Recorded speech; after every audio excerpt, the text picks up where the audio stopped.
Hai teman-teman, bertemu lagi bersama Heni Azka Family. Assalamualaikum, semoga semuanya dalam keadaan baik ya.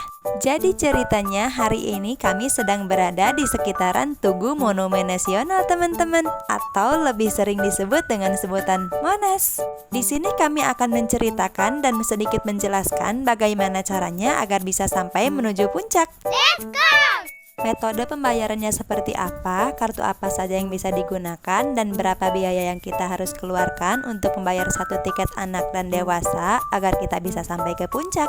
Untuk apa saja sih tiket ini nanti kita akan pergunakan, dan apa saja sih kira-kira yang kita bisa lihat, sejarah apa saja yang kita bisa temui di sini, dari mulai masa penjajahan sampai masa pembangunan modern seperti sekarang ini. Yuk ikutin kami terus agar kita semua bisa mengingat kembali sejarah apa saja sih yang pernah terjadi selama ini. Nah, bagi teman-teman yang belum subscribe, silahkan di-subscribe dulu ya, biar kami bisa lebih semangat lagi untuk kontennya teman-teman. Di sini waktu sudah menunjukkan pukul 10.56 dan ini kebetulan untuk pintu Monasnya baru saja dibuka ya teman-teman. Sesuai dengan info yang sudah kami dengar tadi, bahwa Monas untuk hari ini baru akan dibuka pada sekitar pukul 11 siang.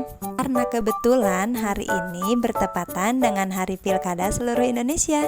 Untuk hari ini kami skip dulu ya main-main di tamannya, karena menurut info dari petugas tadi, kuota untuk naik ke atas puncak dibatasin. Jadi kami putuskan untuk langsung mengantri di depan kereta warawiri seperti ini. Let's go! Kereta warawiri ini dikhususkan untuk para pengunjung yang akan naik ke puncak Monas ya teman-teman. Dan untuk bisa menaiki kereta warawiri ini, kita harus menunggu dan antri di tempat-tempat yang sudah disediakan. Setiap kereta yang datang akan mengangkut seluruh pengunjung menuju pintu masuk untuk bisa naik ke atas puncak Monas. Biasakan antri ketika ingin menaiki kereta ya. Dan ketika kereta sudah penuh, jangan dipaksakan, tunggulah kereta selanjutnya. Tugu Monas ini berlokasi di sekitar Jalan Merdeka Barat, Kecamatan Gambir, Jakarta Pusat. Tempat ini juga masih menjadi destinasi wisata di Jakarta yang masih digandrungi baik oleh wisatawan dalam negeri maupun mancanegara teman-teman. Kira-kira seberapa seringkah kamu datang ke tempat ini? Dan seberapa tahukah kamu tentang beberapa sejarah-sejarah yang ada di dalamnya? Yuk kita sambil bahas sedikit-sedikit ya teman-teman, hitung-hitung kita sambil belajar.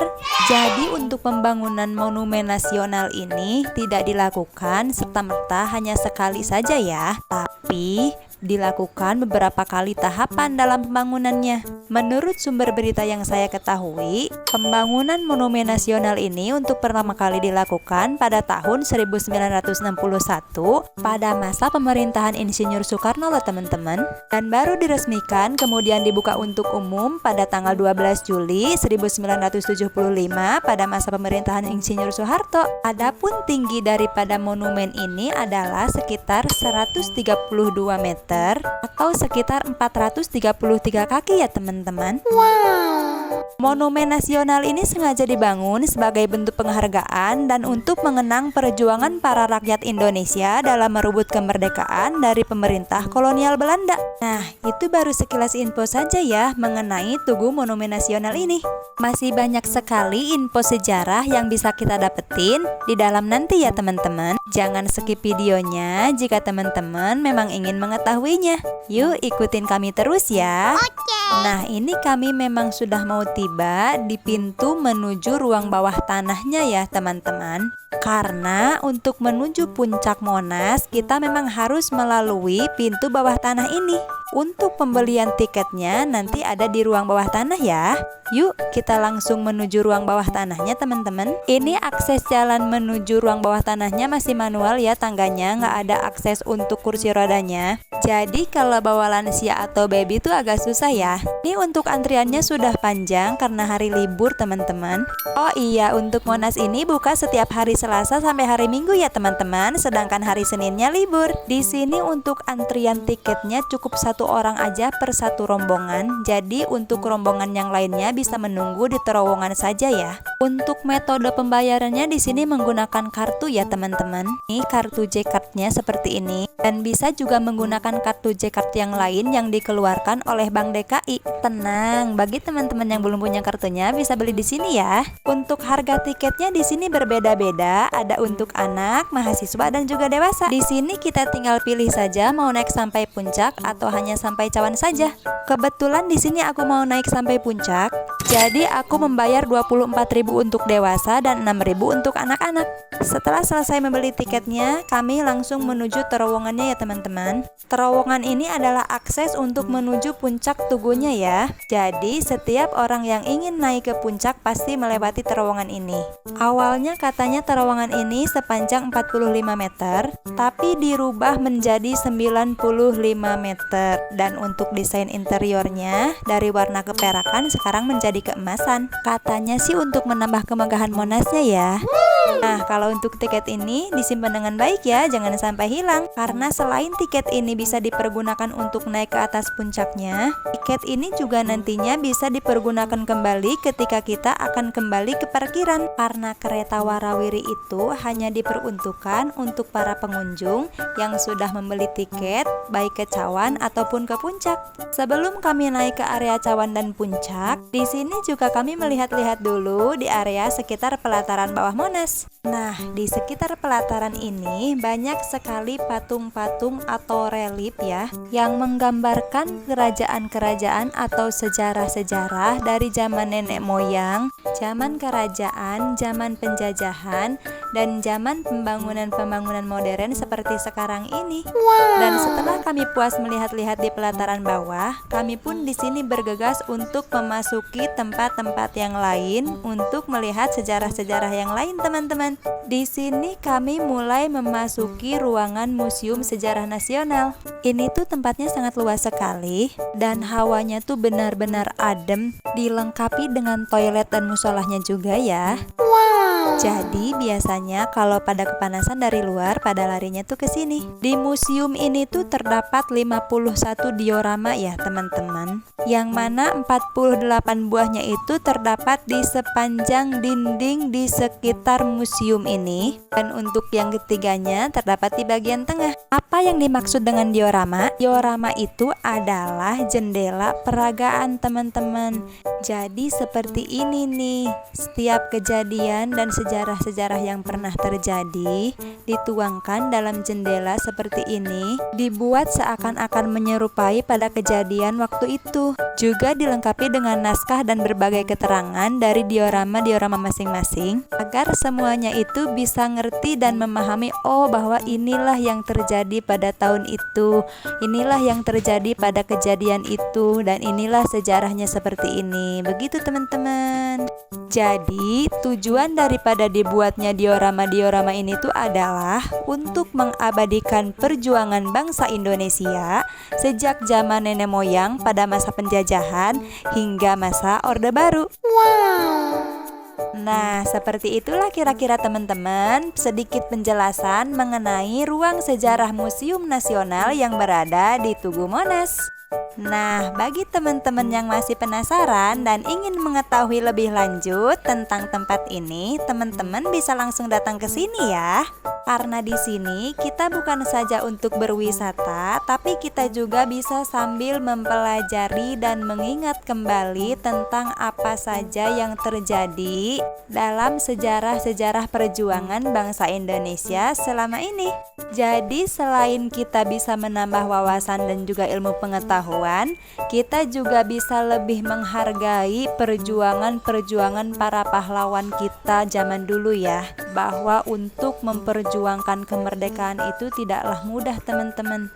Begitu gigihnya para pahlawan kita memperjuangkan kemerdekaan untuk bangsa Indonesia ya.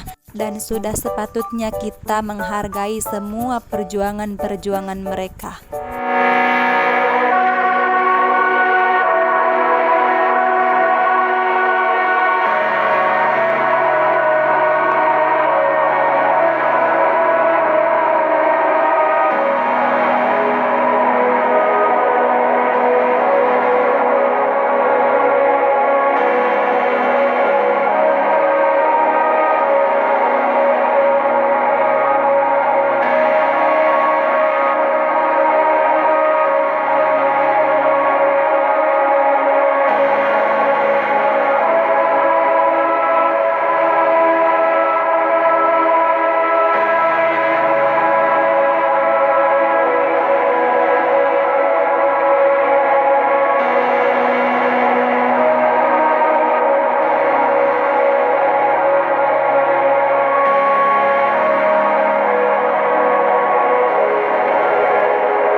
teman-teman, setelah kami selesai melihat-lihat sejarah yang ada di Museum Sejarah Nasional, kami akan menuju ke Ruang Kemerdekaan. Let's go!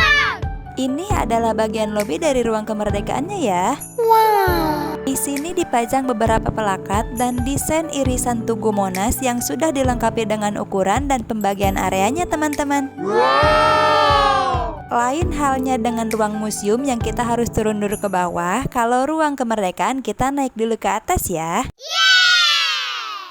Untuk Ruang Kemerdekaan ini desainnya sangat unik sekali ya teman-teman. Di sini terdapat pintu gapura yang berlapiskan emas yang di dalamnya terdapat naskah proklamasi asli yang sudah diperbesar. Pintu ini biasanya dibuka untuk 1 jam sekali dan biasanya pas dibuka ada pembacaan langsung naskah proklamasinya ya. Selanjutnya untuk bagian kanannya terdapat simbol negara Garuda Pancasila yang terbuat dari 3,5 ton perunggu yang dilapisi emas. Wow! Dan kemudian di sisi selanjutnya ada naskah proklamasi seperti ini. Lalu di bagian bawahnya terdapat penyimpanan bendera pusaka ya teman-teman. Wow! Dan kemudian untuk bagian sisi selanjutnya adalah peta kepulauan negara Indonesia yang dilapisi emas seperti ini.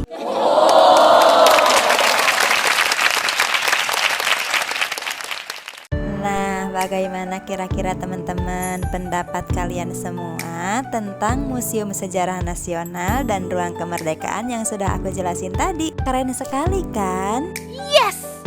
Sekarang aku mau cek dulu jadwal untuk naik ke puncaknya ya. Ternyata pas banget nih teman-teman. Pas aku kesini, pas bagian naik ya. Akhirnya setelah pengecekan tiket dan kartu, kami pun mengantri di depan liftnya ya teman-teman. Kebetulan untuk liftnya itu cuma bermuatan sekitar 800 kg ya, atau sekitar 15 orangan gitulah. Dan setelah sabar mengantri, akhirnya kami pun tiba di atas puncaknya ya teman-teman.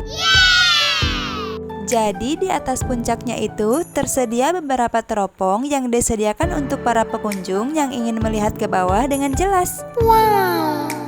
Nggak begitu jelas sih teman-teman, cuman ya lumayan lah ya untuk bisa menikmati keindahan dari atas. Senang sekali rasanya bisa menikmati keindahan kota Jakarta di atas ketinggian 32 meter. Masya Allah, begitu indah ciptaanmu ya Allah. Sebetulnya ini bukan kali pertama kami naik ke atas puncak ini ya teman-teman. Tapi nggak tahu kenapa kami selalu merasa begitu antusias banget ketika naik ke atas puncak ini. Mohon dimaklumin lah ya. Setelah puas memandangi keindahan dari atas, kami pun turun ya teman-teman karena harus bergantian sama pengunjung yang lain. Ini sebelum turun kami mampir dulu di area cawan ya teman-teman. Seakan belum puas sama keindahan di sekitar Monumen Nasional ini. Masya Allah. Wow!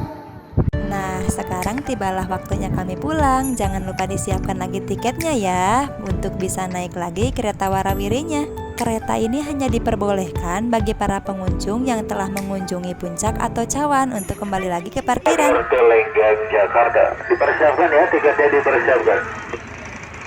Baiklah teman-teman, sekian dulu video dari kami ya. Terima kasih telah menonton. Jangan lupa like, komen, dan subscribe-nya ya. Wassalamualaikum.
Terima